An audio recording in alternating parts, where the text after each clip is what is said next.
దేవుడు ఎవరు, ఆయన లక్షణాలు ఎలా ఉంటాయి, ఆయన ఈ లోకానికి వస్తే ఎలా ఉంటాడు, దేవుడు ఎలా ప్రవర్తిస్తాడు, దేవుని ఆలోచన విధానం ఎలా ఉంటుంది, దేవుని యొక్క లక్షణాలు ఎలా ఉంటాయో పరిశీలన చేయటం అంత ఈజీయా? కనిపించే వస్తువు మీదే పరిశోధన చేయడం కష్టమైతే కనిపించిన దేవుని మీద పరిశోధన చేయడం ఇంకెంత కష్టం. మనిషి ఏనాటికైనా తెలుసుకోగలుగుతాడా? మనిషి ఏనాటికైనా దేవుని యొక్క చిరునామాన్ని తెలుసుకోగలుగుతాడా? మనిషి ఏనాటికైనా దైవ లక్షణాల గురించి తెలుసుకోగలుగుతాడా సమర్థవంతంగా? ఏనాడు తెలుసుకోలేడు. మానవ జాతికి దేవుడు ప్రత్యక్షపరచుకోకపోతే, తన్ను తాను రివీల్ చేసుకోకపోతే మనిషికి ఎప్పటికీ దేవుని గురించి అర్థం కాదు, అర్థం చేసుకోలేడు.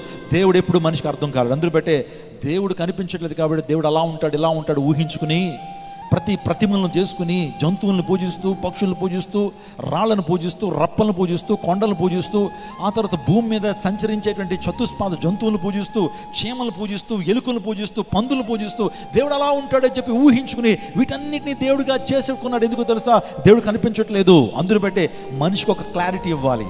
మనిషికి నేనేంటో ప్రత్యక్షపరచుకోవాలి. దైవ లక్షణాలు ఎలా ఉంటాయో మనిషికి అర్థం కావాలంటే నేను శరీరధారిగా రావాలి, శరీరాన్ని ధరించుకుని లోకానికి రావాలి.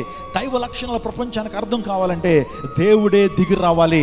God should be incarnated as human being unless man cannot understand his revolution. ఎప్పుడైతే దేవుడు మనిషిగా రాకపోతే, దేవుడు మానవ శరీరాన్ని వేసుకుని రాకపోతే మానవుడికి ఎప్పుడు అర్థమయ్యేటువంటిది కాదు దేవుని యొక్క కాన్సెప్ట్. అందును బట్టే దేవుడు నరావతారిగా ఈ లోకానికి వచ్చాడు. గట్టిగా చప్పలు కొడుతూ దేవుని మహిమపరచండి.